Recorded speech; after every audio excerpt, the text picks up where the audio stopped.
the people of Agro-Yesum, Tontokrum, and other rural communities going to have their fair share.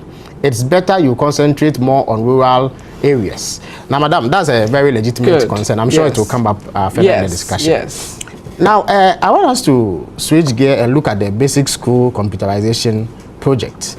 What is the rationale behind this particular project, and what outcome can be expected after it's been implemented? I want to talk about the rural school. Well, thing. please go ahead. But please go ahead, yeah. Just to say a word that is a matter of the utmost concern to us. I have toured Upper East, Northern, Upper West, and some of Ashanti and Brong-Ahafo, and really, we have work to do. We do have work to do. There is no justifiable reason why we cannot ensure that our children and our teachers are given the same facilities in the rural and underserved communities as they are being given in Cape Coast or in Accra. And this is what NDC, as a social democratic government, is seeking to do. The main thing about education is that we must remember it is teacher-centered. Teacher-centered means that we have to take care of the teacher. If you send the teacher to a rural community where they cannot get access even to go to the school or cannot get accommodation, where there's no electricity, no water, no access to basic teaching material, then you have a problem. The classrooms will be empty and you have, at best, teacher trainees being there. So there are so many interventions that we are looking to make. First of all, the provision of teacher accommodation blocks. Secondly, we're trying to work on the allowances for teachers, in a retention allowance for teachers in deprived areas, communities, to be able to get them to stay there and teach the children. And there are so many other interventions that we want to make for the teacher. So I want the teachers to know that we have their welfare at heart. And I admire their courage and their fortitude at teaching in some of the deprived communities. You also spoke about the ICT. Exactly. The ICT project is one that excites us at the Ministry of Education. It excites us because we are going to be equitable about it.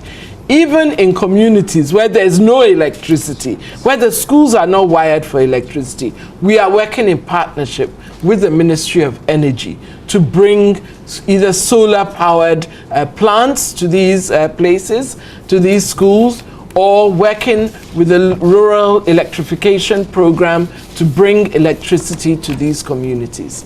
So we are excited. We're excited that children in basic schools are going to see what a computer is, and not only see what its structure looks like on the papers, because as you know, ICT is an examinable subject at the basic level now.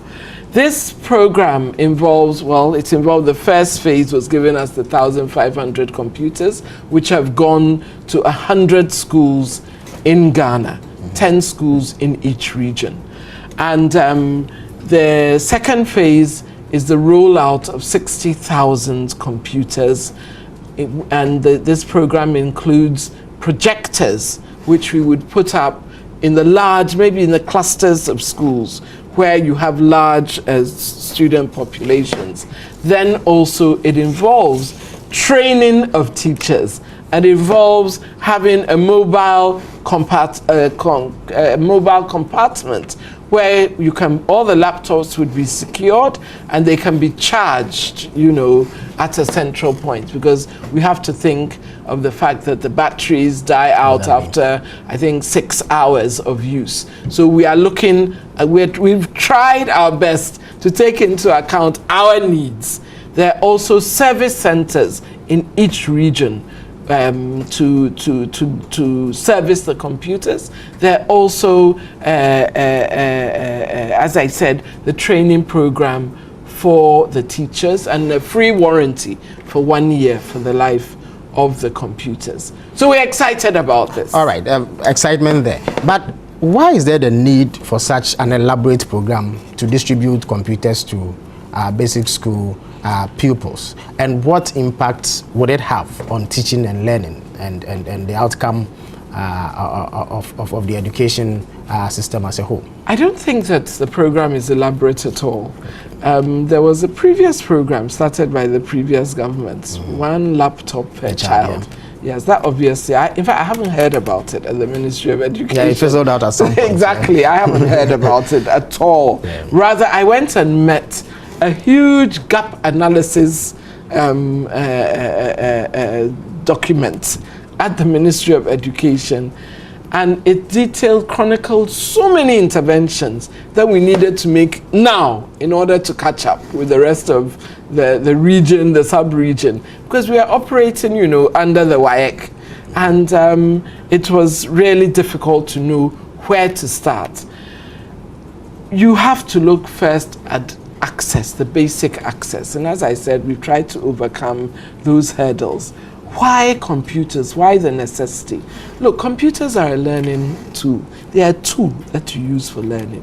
The teacher himself uses the computer to learn and to teach. The children are just not going to sit there and then just be tab away. The teachers are going to teach them. Okay.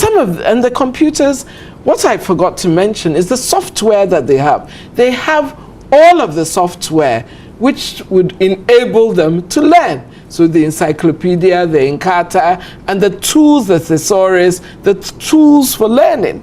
So, yeah, as one of the teachers said at the launch, why is he, even as a teacher, so excited about this? He said that he gave a child a homework, go and, compose 50 words out of one word, if you remember your basic exactly. English lessons, yes. And one child took it overnight and came back with 300 words. He, the teacher, couldn't do, I think, more than 50 or 70, he said. So he asked him, how did he do this? And he said, with the computer. This is what a computer does for you. It opens up a new world. And why should our children be deprived of this? Reading and writing are enhanced by computer literacy. I've heard, I think some people were making some kind of allusions to say that it's a waste of money because the children misplaced priority, and that we should get mobile libraries. I mean, is this person part of this world? This is the 21st century. This is the ICT world. Ghana is a middle income country. This is where we should be going to. Definitely, reading is the bedrock of all of education. And we need to read. We need to teach our children to read. We have mobile libraries. We have our library system. It's going on. Much, much more needs to be injected into it. The teachers themselves need to be taught. I had a visit from the Ghana Teachers of English, and they were also very excited about the computerization program. Computers aids teaching. It is a tool to teach, and it is a tool that teachers are welcoming and children are so excited about. You should have seen the excitement on the children's faces. And this is not about them learning to play computer games and so on, or about Sakawa and this. This is what the computer can teach them in terms of opening up whole new dimensions to learning. And I think our children deserve this, and our children are going to get this, as well as all the aids in reading and numeracy and literacy that we can give them.